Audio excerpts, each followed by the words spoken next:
नमस्कार। ये वीडियो हमारे स्मॉल के सब्सक्राइबर्स के लिए है। इतने जन जो हमारे साथ 3 साल से रादर जुड़े हुए हैं, स्टार्टिंग फ्रॉम बीएम विजन, फिर बीएम फोकस्ड आया, टॉप 10 आया, टॉप 20 आया निफ्टी का, और फाइनली होराइजन हंटर आया।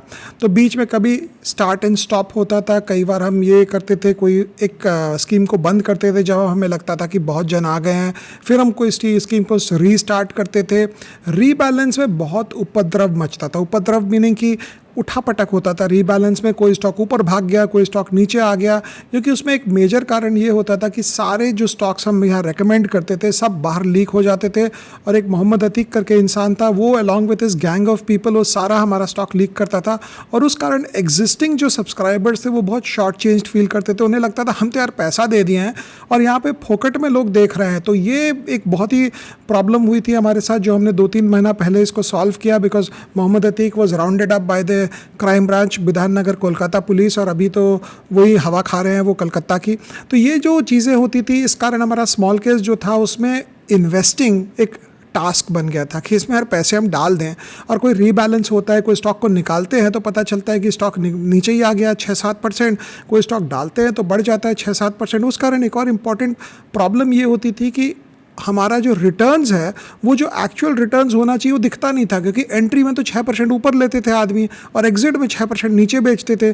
तो जब से हमने ये किया है कि मोहम्मद अतीक वाला जो कार्यक्रम हमने बंद किया है, now he along with his gang of people no longer have this ability to leak anything, क्योंकि वो तो अभी अपने को ही संभाल ले और बचा ले तो बहुत बड़ी बात है। तो उसके बाद हमने देखा है कि हमने 2-3 रीबैलेंस किए, सॉफ्ट टेस्ट किया, वो रीबैलेंस बड़े आराम से गया, 2-3% भी नहीं मूव किया स्टॉक। एक तो 0.5% पे ही हो गया, एक 1% पे हो गया, जो मुझे लगता है मार्केट के डायरेक्शन के साथ था ये हुआ। कुछ कारणवश तो हमें फिर सेबी का पीछे एक नियम आया कि आप क्वार्टरली फीस ले सकते हैं। और क्वार्टरली फीस लेने का मतलब है कि आदमी को स्किप हॉप एंड जंप में बड़ा मज़ा आता था। मतलब मैंने देखा कि हम लोग जब डेटा एनालाइज करके हमारी टीम ला के बताई तो उन्होंने बोला कि ये इंसान है जो जहाँ आप रीबैलेंस करते हैं वहीं सब्सक्राइब करते हैं, फिर उसको बाहर निकलते हैं, फिर दूसरे वाले में घुसते हैं, फिर उसको बाहर निकलते हैं। एक्यूमुलेट द बेस्ट में जो हमने स्टॉक दिया था उस समय बहुत जन आए थे, विजन की बात हो रही है, उसमें सब्सक्राइब कर गए और उसके बाद ले लिया। ऑफकोर्स वो स्टॉक नीचे से ऊपर काफ़ी हो गया, क्योंकि एक्यूमुलेट द बेस्ट जैसे हमने पीछे भी बोला, हम उसे बहुत लास्ट मेजर की तरह यूज़ करते हैं, एक ब्रह्मास्त्र की तरह यूज़ करते हैं कि जब हमें लगता है मार्केट में इतना कुछ सब कुछ गिर गया है कि रीबैलेंस का कोई सेंस ही नहीं बनता है, क्योंकि हर एक स्टॉक नीचे गिरा हुआ है। उस समय आप एक नया स्टॉक इंट्रोड्यूस करें और पब्लिक को बोलें कि अगर आपके पास एक्स्ट्रा पैसा है तो डाल दो यार, देखा जाएगा। वैसा स्ट्रैटेजी में एक्यूमुलेट द बेस्ट होता है। तो 2 एक्यूमुलेट द बेस्ट का हमने ट्राई मारा। एक तो निशाने पे लगा ढिचक्याओं करके, पूरा एकदम निशाने में लगा, मतलब जिसको हम अंग्रेजी में कहते हैं बुल्स आई मारा। और दूसरा जो है वो बुल का आई नहीं, बुल का टेल मारा। मतलब वहाँ पे स्टॉक में कुछ हुआ नहीं, बट ठीक है चलो वी कीप ट्राइंग, और हम लॉन्ग टर्म के हिसाब से ही बोलते हैं। So coming back to it, जब सेबी ने हमें बोला कि आप क्वार्टरली फीस लें, तो वो क्वार्टरली फीस पेमेंट के कारण ये और प्रॉब्लम हो गई। बिकॉज आपको एक स्कीम में 1 क्वार्टर का फीस देता था इंसान, घुसता था, स्टॉक देखता था, वहाँ से निकलता था, दूसरे स्कीम में घुसता था, तीसरे में निकलता था, चौथे में घुसता था।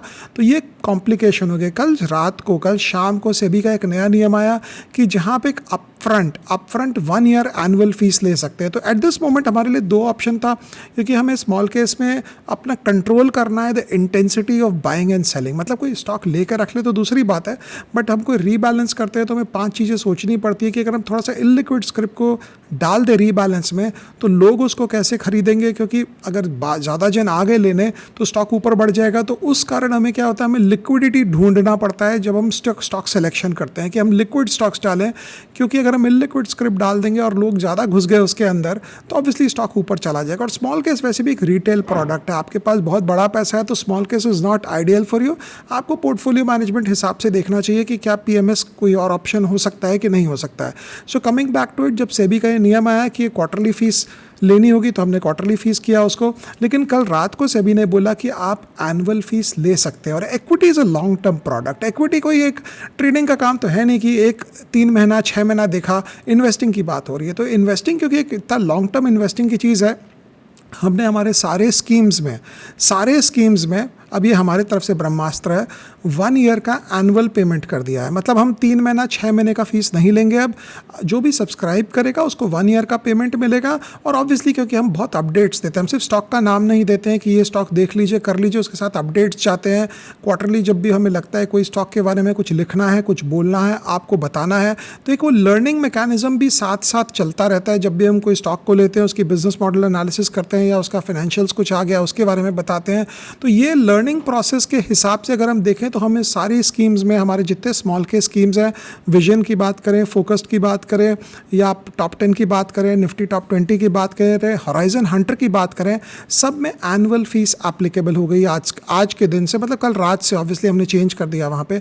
इसके बाद एक और चीज़ है इंपॉर्टेंट, सबसे ये बात होती है कि अगर आप रिन्यूअल कैटेगरी में आते हैं तो आप रिन्यूअल अगर आप करते जाएंगे तो you get the advantage of lower fees पीछे वाली, और आप जिस कैटेगरी में आए वो कैटेगरी में आप रिन्यू कर पाएंगे। लेकिन अगर आप अपना रिन्यूअल मिस करेंगे तो ऑब्वियसली फिर अगर आपको अंदर वापस आना है तो आपको 1 ईयर फीस देकर आना पड़ेगा।